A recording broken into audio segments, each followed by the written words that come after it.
Assalamualaikum warahmatullahi wabarakatuh. Halo teman-teman, selamat datang di channel Fuad Presentasi. Dan di video ini kita akan belajar tentang komponen-komponen yang ada di dalam motherboard. Mulai dari soket, slot, sampai port-port apa saja yang ada di dalam motherboard itu sendiri.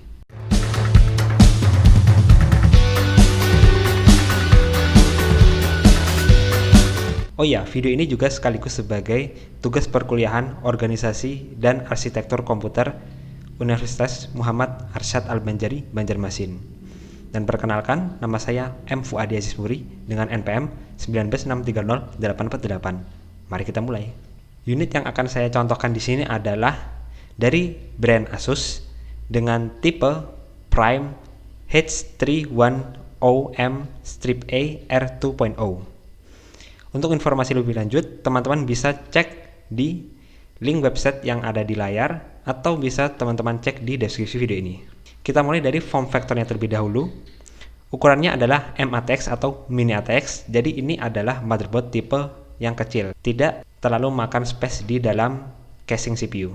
Untuk ukurannya sendiri yaitu 8,9 inci x 7,3 inci atau setara dengan 22,6 cm x 18,5 cm. Oke, mari kita mulai dari komponen yang pertama yaitu soket prosesor. Soket prosesor ini mendukung Intel Socket 1151 yang mendukung generasi ke-8 dan 9. Tipenya bisa Intel Core, Pentium Gold, dan Celeron. Juga support Intel CPU dengan fabrikasi 14 nanometer. Selanjutnya komponen yang kedua adalah slot RAM. Di motherboard ini tersedia 2 slot, ya. Tipenya DIMM. Jadi bukan SODIMM yang pendek seperti ada di laptop. DIMM ini tipe panjang dan maksimal bisa sampai 32 GB. Tipenya DDR4 up to sampai 2666 MHz. Jadi kenceng banget. Selanjutnya adalah power connector untuk pengisian daya ke seluruh komponen yang ada di dalam motherboard ini. Yang keempat adalah slot PCI. Nah, slot PCI ini biasanya untuk graphic card atau GPU. Atau ada juga yang nyebutnya dengan VGA card. Selanjutnya ada slot SSD M.2. SSD kepanjangannya State Solid Drive, yaitu media penyimpanan dengan chip komponen yang lebih kecil dan biasanya lebih kencang dari hard disk. Dengan kunci M, tipenya bisa support 2242, 2260, dan 2280. Tentu saja mendukung PCIe. Selanjutnya ada baterai CMOS. CMOS kepanjangan dari Battery Complementary Metal Oxide Semiconductor. Dan biasanya baterai CMOS ini menyimpan memori yang ada di dalam BIOS atau UEFI. Biasanya menyimpan data tanggal atau jam, bahkan saat komputer dimatikan. Selanjutnya ada chip BIOS itu sendiri. Dan tipenya untuk motherboard ini mendukung UEFI AMI BIOS dengan kapasitas ROM flashnya mencapai 128 MB.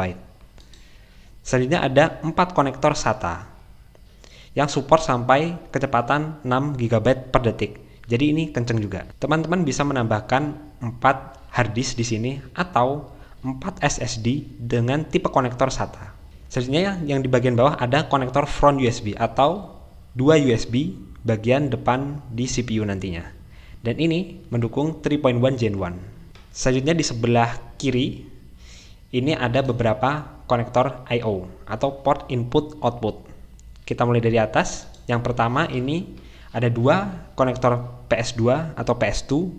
Untuk yang warna ungu untuk konektor tipe lama keyboard, yang hijau biasanya untuk mouse. Kemudian ada konektor atau port DISAP, biasa dikenal dengan port VGA untuk protokol display out.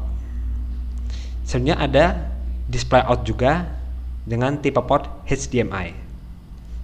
Kemudian ada 2 kali USB 2.0 dan 2 lagi USB 3.1 Gen 1. Di sebelahnya ada konektor LAN atau Ethernet.